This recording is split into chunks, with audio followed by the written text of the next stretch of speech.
All these years I've been using. Shut down.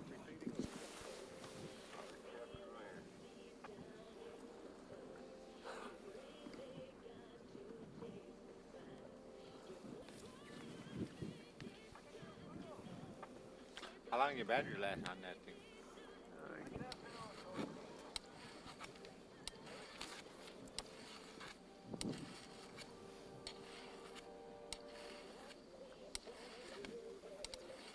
Over there, right at that. Padua.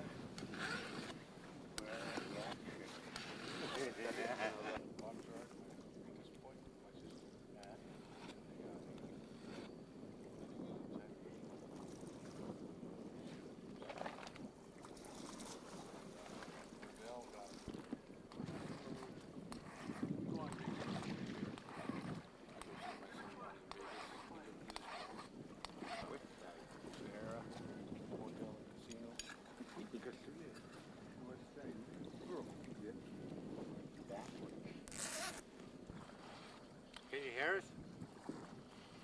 Yeah.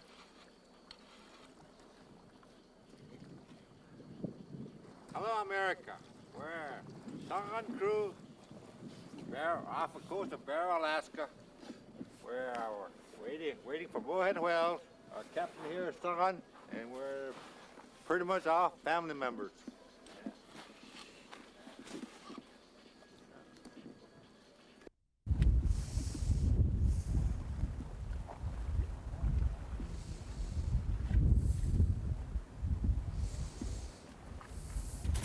Check the microphone and make sure I have it right. Could you just say your name out loud and spell it for me? Okay. Max Ahgak. Last name's Ahgak. And well, first of all, tell me where we are here. Well, right now we're out in the edge of the Arctic Ocean. We're the Sungun Crew, Edward Itta's crew, and we're kind of set up right now for whaling, waiting for a whale to come by. And we've got all these little blocks of ice that are pushing, and just so when a whale comes up, we won't be seen so easily. And the lay of how we've got the camp set up, we've got pretty much all our gear on this side of the boat. Normally we try to get it on the other side, but in this case we're kind of swamped for space, and we've got our boat, skin boat over there, ready with harpoons and everything to be when in case the whale comes up. We prefer to get the whales when they get off the shore of the ice, and this is our camp, our tent there. It's the biggest tent that we've had so far, because normally we go out with a 12 by 14. This year we got quite a few more guys, so we got a 14 by 16 tent, and we haul all our gear down here on all these sleds and snow machines, and we're pretty much got, every man's got a snow machine down here. And how we set up is we're set up at the point right now, and our tent over here, and our boat, and then we have to have our blind, where we wait. The guy's sitting over there waiting for the whale to come up, and we're always stand guard and be ready to, like, we got a few spotters here and there that are looking for whales to come up, and so we'll be ready to get near the boat when they come close to our whaling, our camp here. And well, maybe you could tell me about the boat, and maybe explain what happens when you see a whale nearby. Well, when we see a whale come by, we always have our guy, one of our harpooners, and Billy's been a harpooner. He gets in the front of the boat, and a gunner, and we kind of wait for the whale to come up. And when the whale's right there under the boat, we don't really do nothing. He just harpoons it and just shoots it. But if he's coming out, we get ready to shove out, and then everybody just kind of gets around the boat and be ready to just shove out when when the harpoon says when they just motion like that and motion like that, we just shove out and take off. That's pretty much how we. And then we have our other gear back there in case the whale comes up past the boat. We've got those weapons back there that we run to and then harpoon it from the ice. Or those are our running weapons. You know, when the harpoon whale comes up over here, over there, or over there, and it stops over there, we just grab those, and then as soon as the whale breathes, that's when we start scrambling. Otherwise, when the whale just sitting there, we just kind of wait until it breathes, and after it breathes, man, we can run like crazy right to it. Why do you wait till after it breathes? When it breathes, you really can't hear nothing, because they're mostly just sitting there motionless at times, just listening and looking. And once they breathe, they can't really hear anything, so that's the time to run right to it.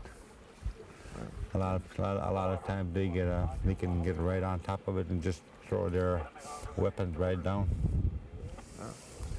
Well, maybe you could show me the boat.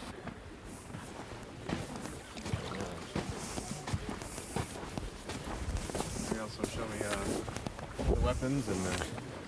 Okay, this is our skin boat, and the float's right here. The float for the harpoon, that's right there. It's got the harpoon in front of it, and it's got the lance and a trigger. That we have to throw the harpoon first to the whale, and then there's this whaling gun right here. That we use after the whale's been struck with a harpoon, and with these are, I guess they're developed in the 1800s. No, we're still using them. They still do the purpose. That shoots an explosive charge. Yeah, that shoots the explosive charge right into the whale there.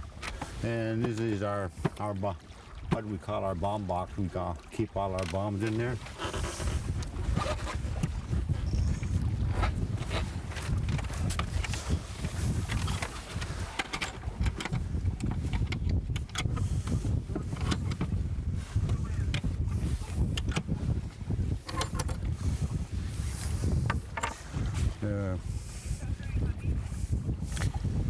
This one here is for the harpoon there, and that each harpoon got each bomb got a mark of the captain. This one got EI. That's captain's name, Edward Itta. Actually, hold that still. It's a little tricky to get focused.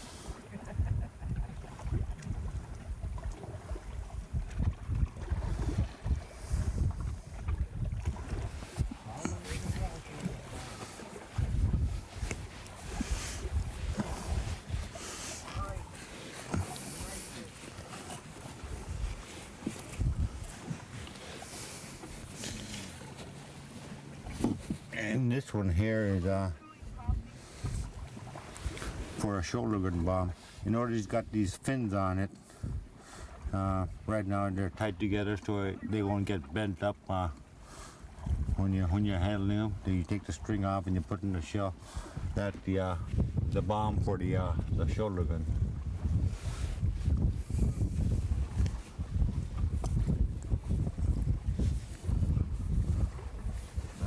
The goal of using bombs is to kill the whale as quickly as possible.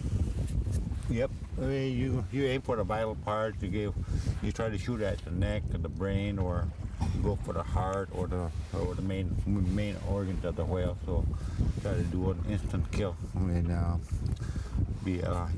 we prefer an instant kill. That way we save the meat and the muck duck, so it'll be easier and better eating for everybody.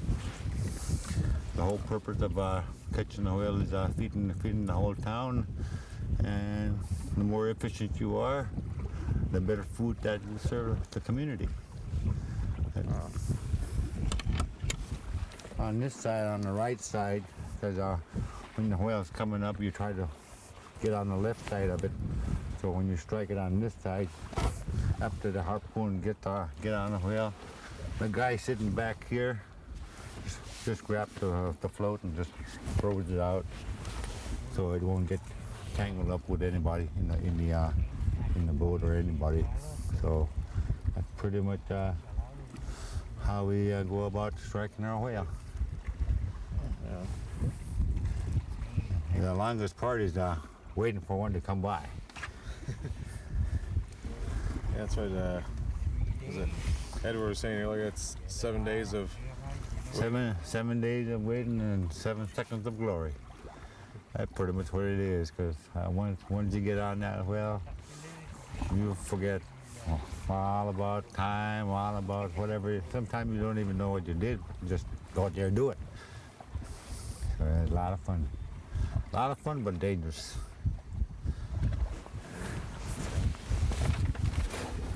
That Billy, he's been a harpooner. That Edward's younger brother. And that's Bunna.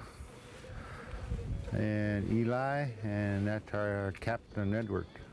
We're the Sagana crew, that's his Eskimo name.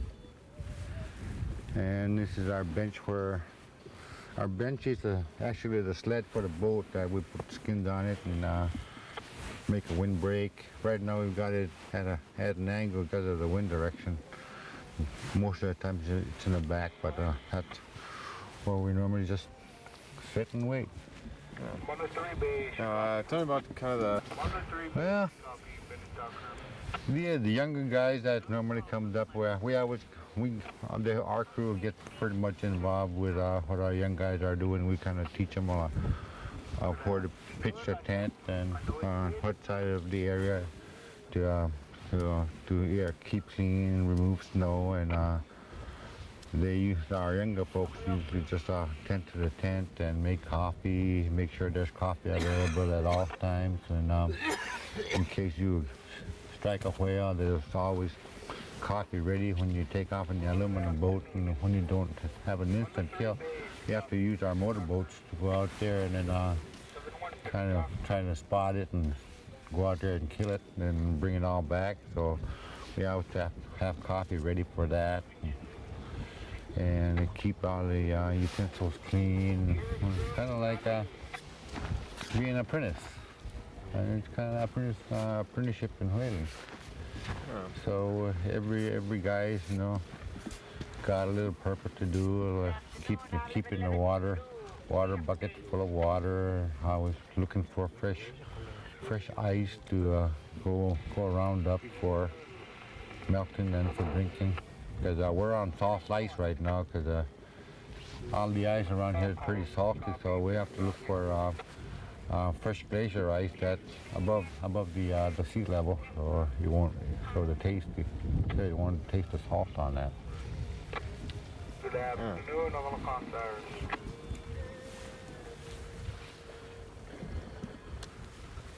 Good afternoon. I gotta mention Eli.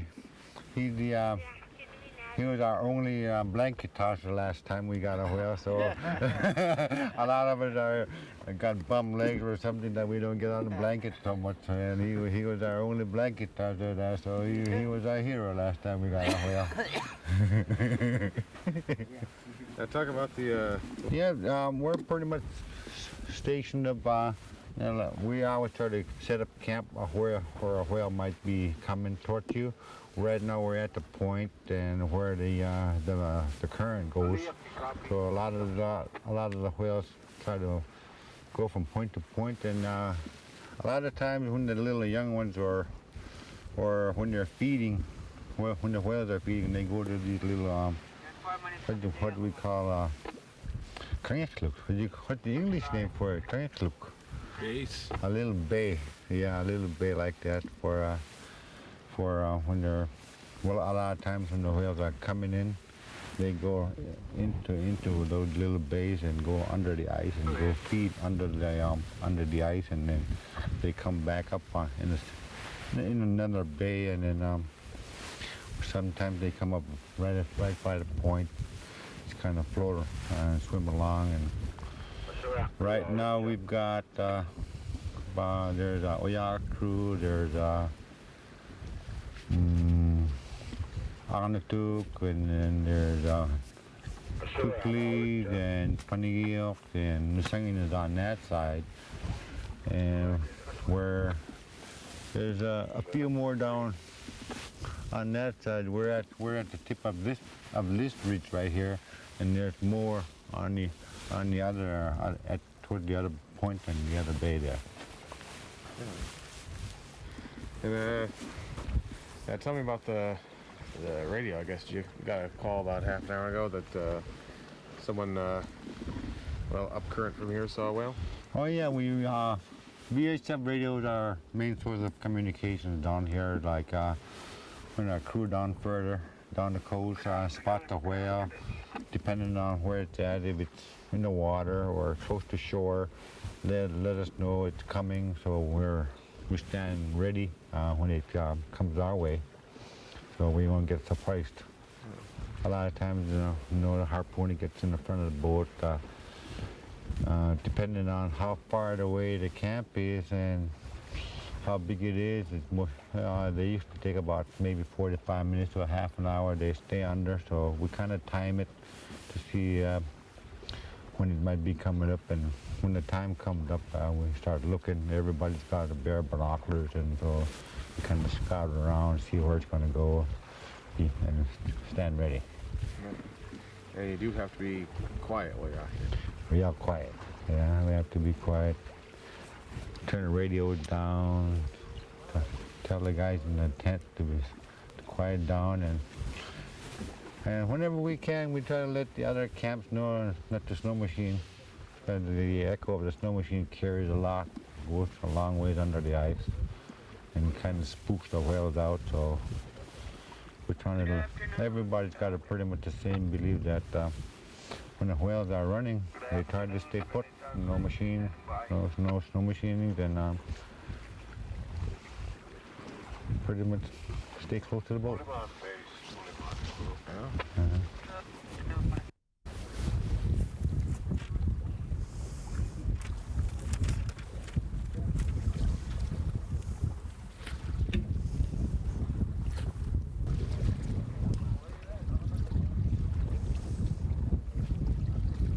One thing we've talked about is you maintain a lot of the traditional ways as far as whale hunting. What are some of the reasons that you stick to those things so carefully? Well, we stick to our traditional ways of hunting, because some traditions that have been handed down to us by our grandparents, our parents, and just that's how we just carry on our tradition of how we've grown up, and just carry it out, like trying to keep it alive and passing it on to our younger kids. It's a value to us that been brought down to us by our parents and our grandparents. Yeah. And now catching a whale, after a whale is caught, there's a number of things that happen. Talk a little bit about what happens after a particular crew catches a whale. Well, after we catch a whale, first we have to bring it on top of the ice and cut it up, and then whoever's out here butchering the whale, we divide that. Now there's a section of the whale that the belt, what we call the belt, and we go to the captain and the crew, and then the orty, that rear section of the whale that we use to feed the whole community during the day of the catch, and during our Nalakwat, which is a festival that we have after whaling in the summertime, in the springtime, and then for Thanksgiving and Christmas we serve that portion of it, and then the rest of the whale from the toward the head there, it goes to all the crew members that are out whaling and helping butchering up the whale. Yeah. And so we'll talk about some of the values that are inherent to being a Inupiat. Well, the values of being Inupiat and being part Inupiat is being able to carry out what we've been passed on from generations of whaling, and just being able to go bowhead hunting at the mainstay of our culture. We're pretty much a whaling community, and everything that we do year round is based around whaling. Every year we go out. A lot of the folks go out, get bearded seals for the skins of the boat, and then get for the meat and the seal oil and stuff like that. And that pretty much is what our culture is all about, is keeping our whaling traditions alive. And one of the values I know that's exemplified by what happens with the way the whale is split up is sharing. Uh-huh.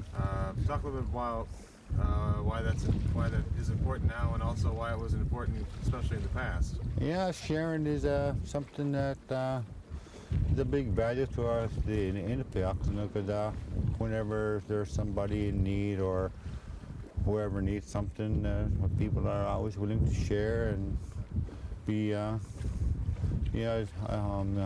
joyful giver.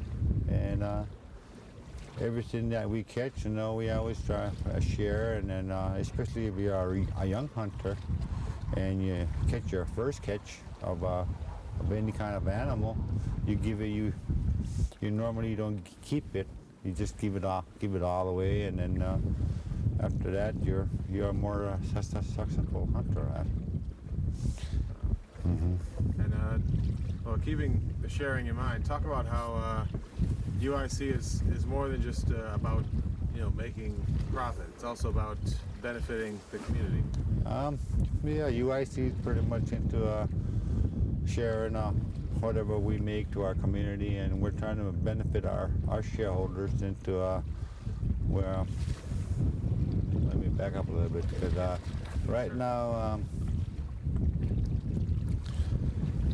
what we're trying to do nowadays is at UIC is trying to make enough profits outside of Barrow within the companies that we've got to bring back to the community jobs and some kind of economic base, and for our shareholders to have, and to be able to sustain our community into supporting their cultural activities.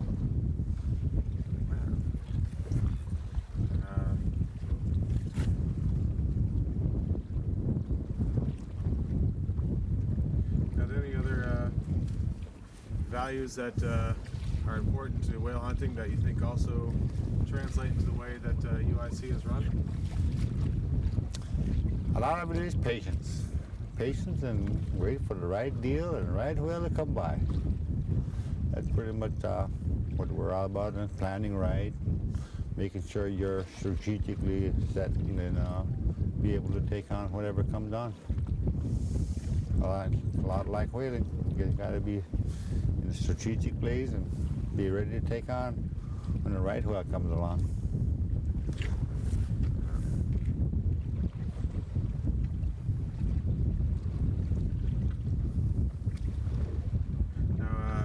Yourself know much about the history of this area and the Inupiats that came here? Not a whole lot, just from what stories I've gotten from my mom and my dad and my uncles, that Barrow is a place, UIC is called Ukpeagvik.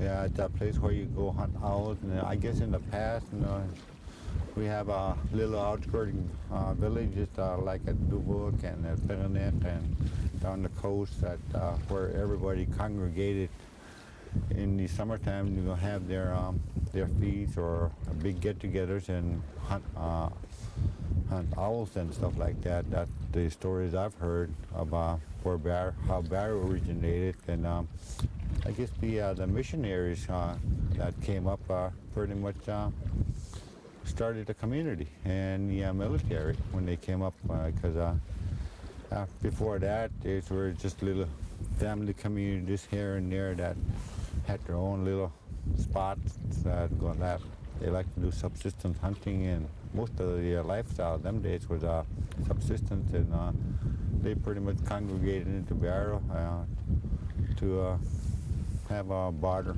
for bartering or having a feast.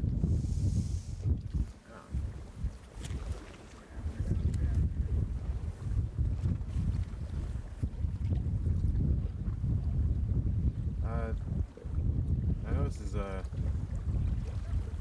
somewhat complicated, but if you can, like in a nutshell, explain how UIC, the company, started. Well, UIC company started when Max Ahgak passed in Congress. You know, when Max passed Congress, created the regional corporations, village corporations.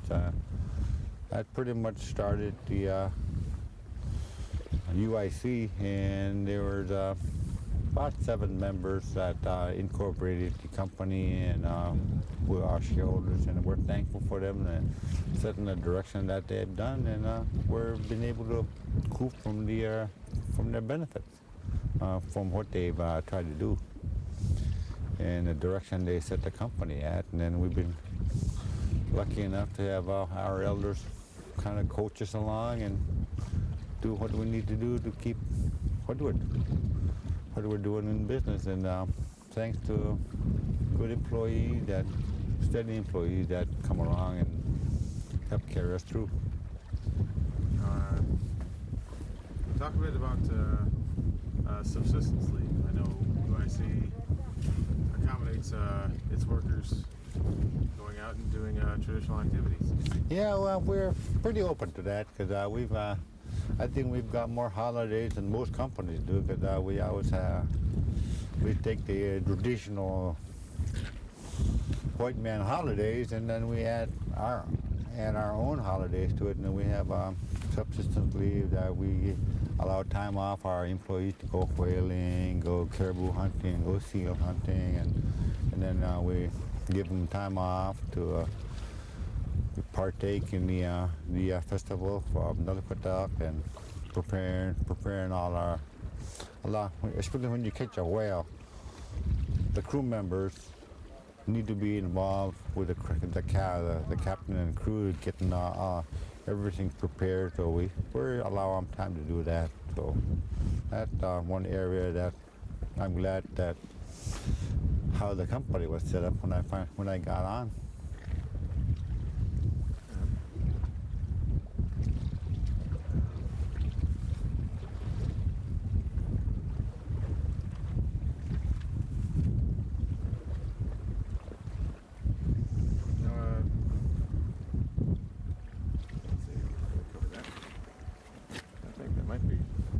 Everything. Now, are there other things that you would like people to know about UIC?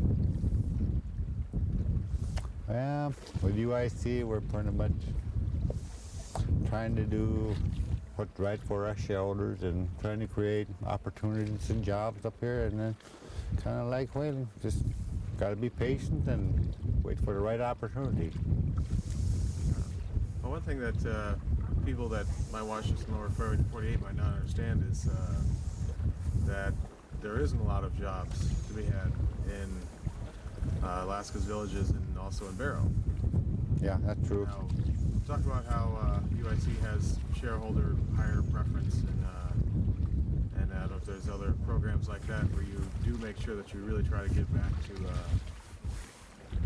shareholders. Yeah, well, we charge our companies to be about 75% shareholder hire, and then we encourage our companies that we work with that our shareholders come first within the company, and if they're not the most qualified and if they have some qualifications, we get them on board and then train them, and because that's how a lot of we work our belief how we do things here in the outlying native communities, and we use that concept and trying to get a lot of their village people working, shareholders working, and it's been a good source for us. Yeah. Well, I think that's about it. Is there anything else that you would like to add? Oh, you picked a good day to be out here. Yeah. Yeah, it's nice and sunny out today. The other day's been pretty cold. Yeah. Oh, very good. All right. Mostly king eaters and the common eaters.